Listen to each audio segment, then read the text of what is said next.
Hi, families. Are you parenting a child who's autistic or neurodiverse in some way? Are you struggling maybe with your IEP process? Well, if you answer yes to either of those questions, you are in the right place. We're so glad to have you here today. My name is Crystal Sanford, and you are here for Ask the Advocate. We are so excited to be here with you. I have two wonderful advocates here from our company, the Sanford Autism Advocacy Group. We have Desiree and Morgan. Hello, ladies.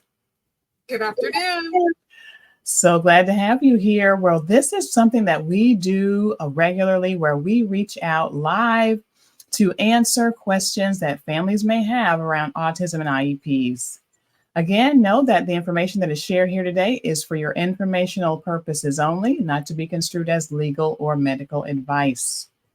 We are here, like you, as families of children who are neurodiverse. We are educators, I've been a speech pathologist, we are siblings at our company. We are all the things like you are families, as well as professionals in the space of neurodiversity and education. And we are so excited to be here to answer your questions. So, as your questions arise, if you are here live, you might be watching us, and this is a recorded video for you. But if you're here live, feel free to add your questions to the comments section, and we'll do our best to answer them live today. I'm going to give a few seconds for our team again to introduce themselves. Desiree, tell everybody a little bit about you. Good afternoon. My name is Desiree, one of the advocates here at Sanford Autism Advocacy Group.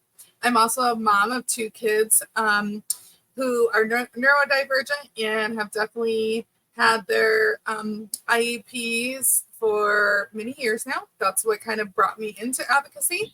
And I've been with Crystal for a year now, helping to support families over the past 6 years. So wonderful. Thank you, Desiree. And Morgan, let's hear a little bit more about you. My name is Morgan Eakin. I am an intern with Sanford. I was previously a special education teacher, and I have previously loved teaching, adaptive physical education, but now I'm pursuing my passion into advocacy. So wonderful. And we're so excited to have you on our team. Well, families, again, if you're watching us live, feel free to add your questions to the comments section, and we will do our best to answer those today. But I'm going to start us off, ladies, with a question that comes up often. What is the difference between a 504 plan and an IEP? Desiree. Yeah, so that's a great question. And I think oftentimes families need to understand the difference between the two. So a 504 is typically just accommodations for the child. So for example, if they needed extended test taking time, if they needed maybe half of their homework to be turned in or the ability to turn in their homework late, that would all be encompassed underneath a 504 plan. 504 plan, there's no legal responsibilities, there's no goals that I wrote for a child for them to make meaningful progress. IEP itself also encompasses the accommodations, but it also gives the child services. So that would be like OT, PT, speech, adaptive PE, not PT. And then also there would be goals for the child to have them make progress in their academic, social, and emotional, or wherever they may be struggling. Thanks so much, Desiree. Morgan, I'm curious as to your experience being a special education teacher. Were there ever times where you could tell the difference, or you maybe suspected that a child with a 504 needed an IEP? What did that look like for you? I think it depends, on the child, obviously. But when a child just needs, kind of like Desiree is saying, just a few little accommodations to get them by, we don't want to jump to this big IEP and have all of these services that the child really doesn't need and can actually hinder their progress in some areas if we're over servicing in areas that they just don't need. And so it's nice to look at them individually and see, well, a 504, they just need a couple accommodations. They just need modified homework. They just need extended time on these tests. That's a perfect example as a 504. Whereas if a child needs a little bit more help, services and specialized academic instruction, OT, APE, speech, all of the things, you're going to want to do an IEP. So I think it's very important to not overserve with an IEP, but also to know what the child needs individually. Yeah, thank you, Morgan, for helping us to keep that in mind. I will say that there are times, I think, when we've seen a child with a family coming to us and they have a 504 plan, and we've talked about the idea that if you believe, let's say your child has had an IEP and there's a suggestion of a 504, if you believe your child still has not made meaningful progress towards their goals, that they really require, and that's something that they really think about, they really require these related services and goals and extra support to be successful in their education, then maybe it's not the time yet to move from an IEP to 504. But if you believe that they can be independent and successful without those things, then it's definitely something you can consider. And if necessary, revisit the IEP later on. I think we see this happening in middle school at times, middle school and high school, where a child has had a lot of supports and then gradually not requiring as much. So that can happen. So thank you again. Thank you, those who are watching. We are so glad to have you here again. We are from the Sanford Autism Advocacy Group, and today's topic is Ask the Advocate. And you have professionals here with autism, IEP experience in a variety of ways. We're so happy and honored to be able to answer your questions live.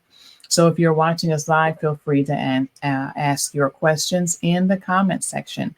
And our show today is sponsored by the Sanford Autism Advocacy Group, where we are empowering all parties who educate and support the autistic child. If you have more questions or look for more information, check us out at SD, like San Diego, autismhelp.com. That's SD, autismhelp.com. So I'm going to go back to some questions for our team here. What is the idea that you see around assessments and maybe some key tips that parents should consider when their child is being assessed, maybe for the first time, or if it's their 3-year assessment? Morgan, what tips would you have for a family? And then I'll leave it to Desiree after. My biggest tip is always to get things in writing. Always email, even if you do have an in-person conversation with someone when you're picking your child up, always follow up with an email saying, hey, as we discussed today, XYZ. I think it's really important for timelines, for if someone doesn't remember a conversation or just anything. I think it's really important to always remember to follow everything up in an email or to always ask questions in emails.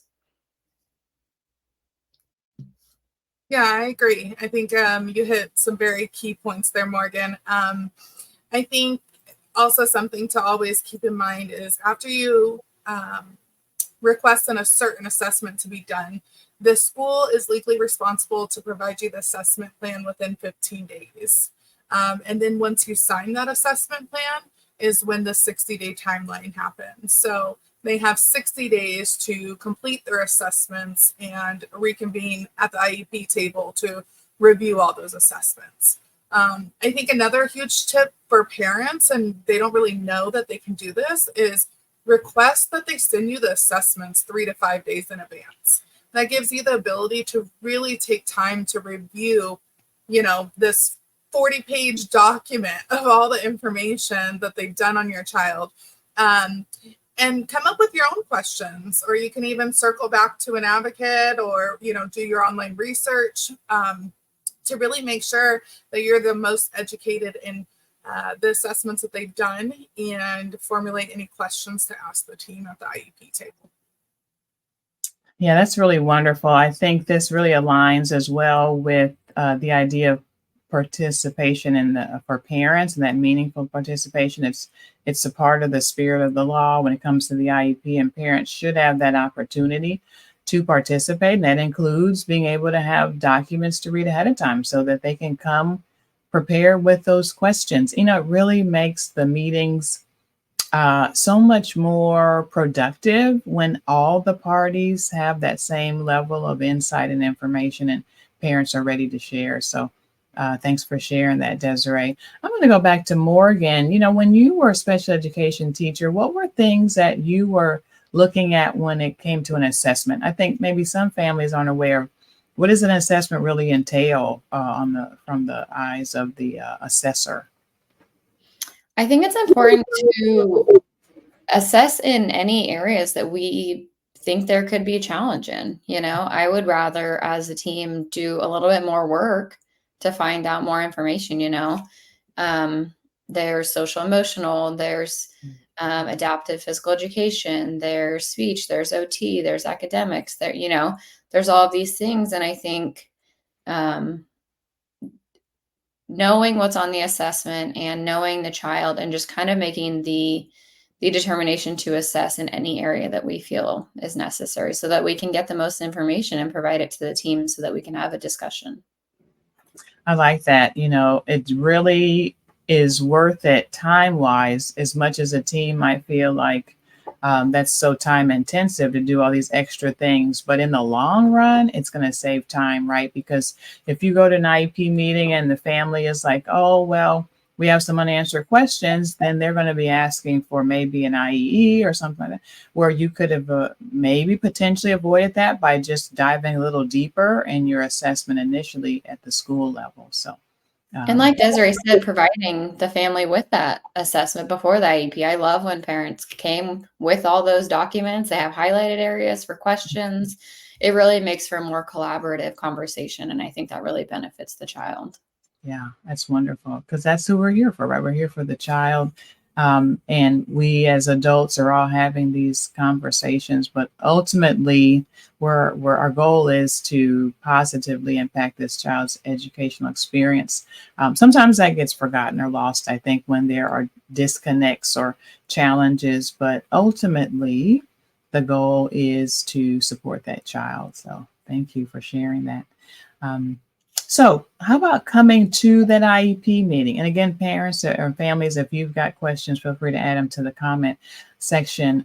Desiree, what's something that a family should remember, let's say, you know, day of or night before, or they should remember to, you know, say or share in an IEP meeting?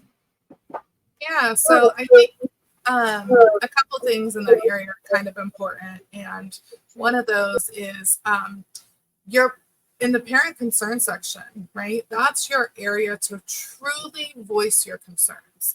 That is the area in the IEP where parents, for the next year until it's updated, that is your voice. You get to put in there your child's strengths, maybe their weaknesses or their areas where they need a little more support, where you want them to make progress.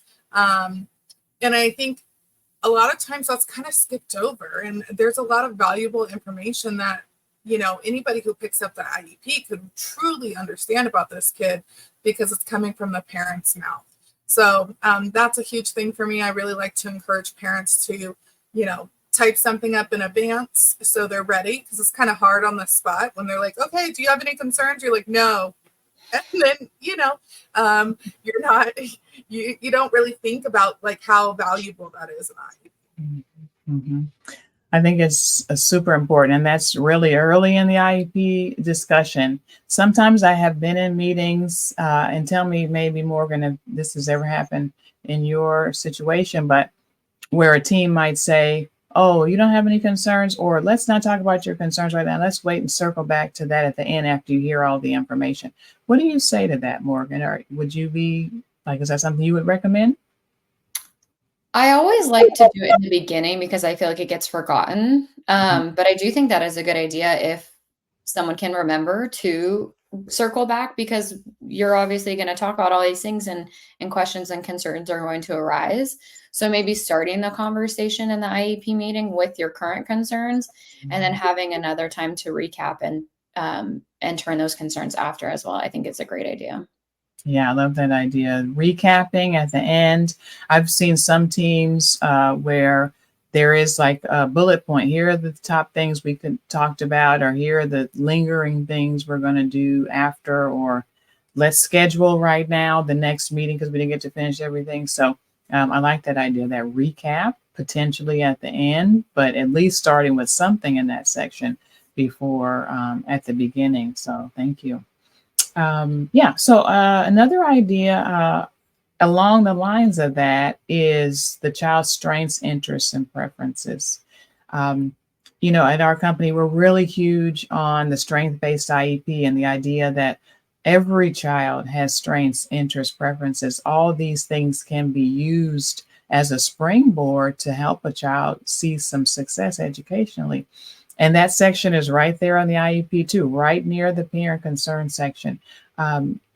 Let's say, Morgan, how would you encourage your family to maximize that section? Or what did you look for when you were writing IEPs in that section for the kiddo? How I always wrote that section was, if I was giving this IEP to a new school tomorrow, what are they going to need to really understand this child? I mean, obviously, I can only explain so much, but what are the key things that is really going to motivate this child, or that's really reinforcing, or, hey, just be clear of this. And also getting the parent input. I mean, the IEP is a live document. We can add things in while we're there. So I think having the things that anyone would need if the child moved the next day was important to me. And that's how I wrote it, as well as, hey, parent, did I miss anything? Let's add it in right now. As a parent, you know your kid the best. So I think really taking that parent input in also. That's great. I love that. It's a living document. It can be changed and adjusted, but coming in with some level of content and then welcoming the parent support and parent input there. That's really what we hope to see happen throughout the IEP document, right? The idea that parents and teams are collaboratively creating this document to give a glimpse of who the child is at that moment.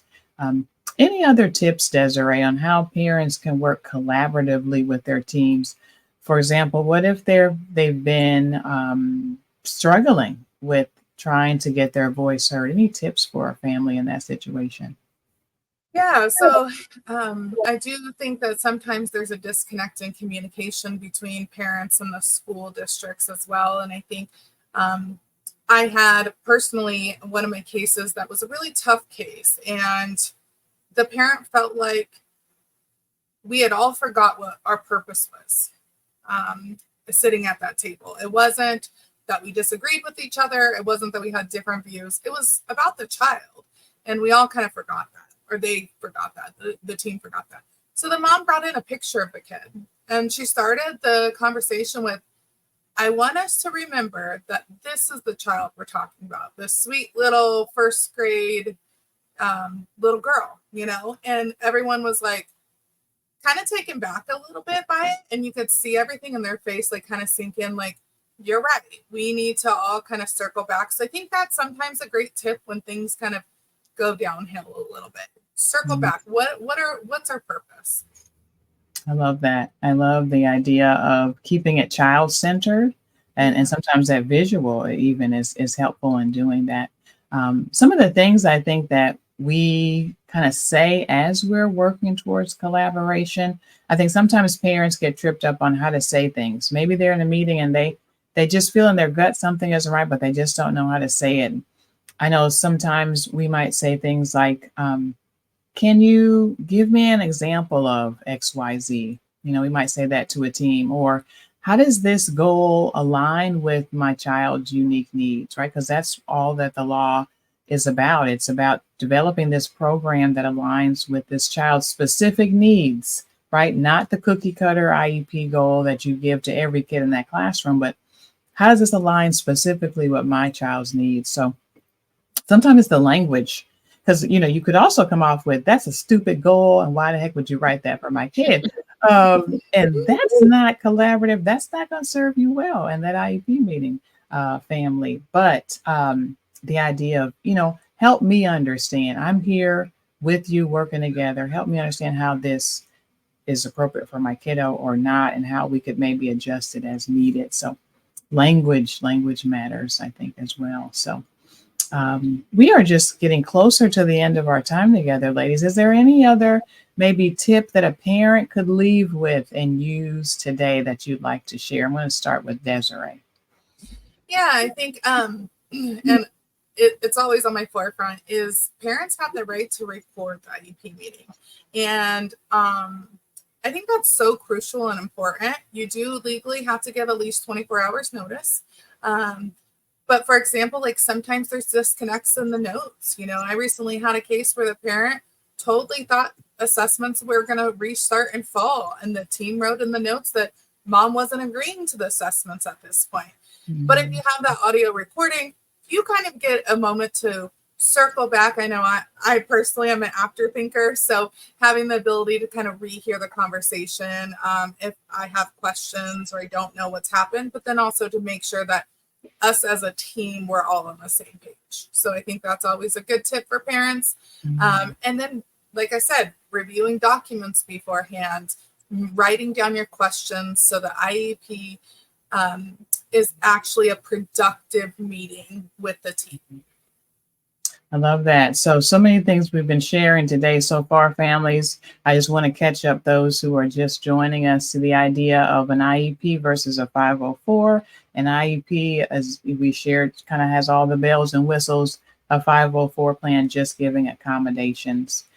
We talked about assessments and the idea to make sure that everything is covered. All your questions are covered with those assessments. Maybe we're just looking at a bunch of areas just in case so that we get data that can help drive the IEP. Don't forget to have your child's strengths, interests, and preferences in the IEP and your parent concerns. Ask for copies of the documents ahead to review it and then record. I mean, there's tons of stuff we've been talking about. It's so awesome. I thank you all. We do have a question from the audience I'm going to share now. Greetings. My child is in limbo as far as support goes. He's pending a placement for a new school. He's a child with behavior needs, so a child with a BIP, behavior intervention plan. It feels like there isn't an appropriate space for my child, or public schools don't want him there out of fear or how he will affect the school status. Maybe this isn't the appropriate platform for my concerns, but how can I parent in my situation, and how do I navigate that? How can a parent in my situation navigate this? Yeah, this is a challenge. You know, there are times when schools may not be well equipped to support children. Maybe they don't have experience. Maybe they don't have resources. Maybe they can't find an aide to hire. You know, I get it. But Desiree, do you have any feedback for this family? Yeah, I always say that the school has to provide the child with the education and the environment that they can access their education, right? And so there's many different services that the school can provide. And if they're trying and they have failed to give him the space to access his education, there's things like non-public schools that are typically centered like around behaviors or whatever that unique need is. So that's something that you can have the conversation with the team with and ask them, do you have any other options? Do you have something like a non-public school that's available to my child?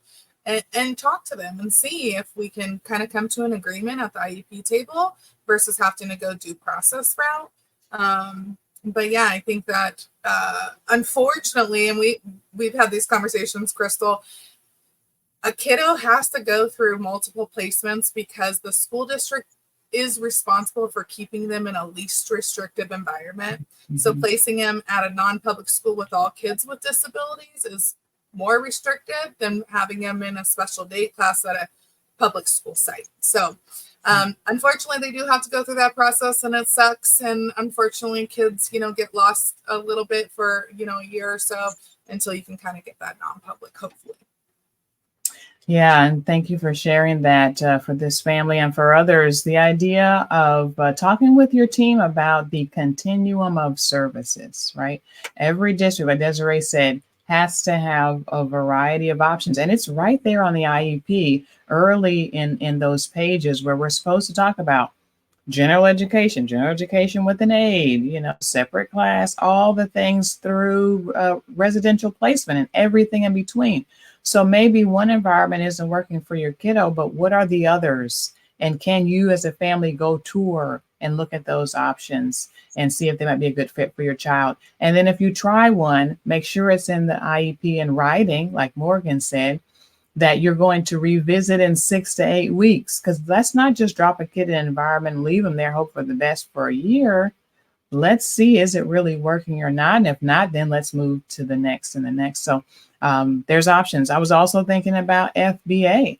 If a child has behavior needs and they're not being met, maybe we need to do an assessment specifically in that area, functional behavior assessment, to see what maybe some of the language that the child's trying to communicate with those behaviors. Because kids aren't just doing behaviors to be doing them. They're telling us something. It's something is unfulfilled, an unmet need that is causing them to engage in these behaviors. So I hope that was helpful for you, parents there. And thank you so much for listening and watching. Morgan, what would be any final word or tip that you have for our families? I think as a previous teacher, just making sure that you feel comfortable being a collaborative team member. You know, you are the IEP team. Like, don't feel that you and the school are separate, but that you're a collaborative group and you're doing what's best for your kid. And just to ask questions if you don't know, and to advocate for your child. And if you don't know, you know, ask advocates, ask the school, and really just be that driving force for your child. And yeah, I think just being an active team member, I think, is the best thing that I loved as a teacher. That's awesome. So the families, there are teachers out there who are killing it. They are doing great things. They appreciate you participating. I mean, I'll say I have 2 kids with IEPs myself, and our school, their school that they're at is not perfect, but they're doing okay. My oldest kid who's autistic, she wants to go to school. Like, she is sad when there isn't school. And there's a lot of reasons why she could not be happy with school. You know, she's neurodivergent. She's a teenager. I mean, like, and she wants to go to school. That tells me they're doing something right. So be encouraged. I say that to say be encouraged. There are some teams, and sometimes with enough of you being that collaborative partner and sharing, you may be able to see change in your child's situation. And if not, if you've tried all the things, then, you know, we do encourage you to reach out to someone who has special knowledge about your child, who can support you. There's free support groups out there. There are, you know, websites and Facebook groups, and there's people like us, advocates, who walk parents through this journey. So if you have any other further IEP questions, don't hesitate to email us at info, at sdautismhelp.com, or check out our website, SD, like San Diego, autismhelp.com. Well, it's just been a pleasure, ladies. As always, thank you for sharing your knowledge and your passion with the families today. No problem. Thank you so much for having us. Thank you. Well, and thank you all for watching. Thank you to those who have watched live or who are watching this recording. Just be encouraged today and know that you're going to be okay and your kid's going to be okay too. Thanks so much.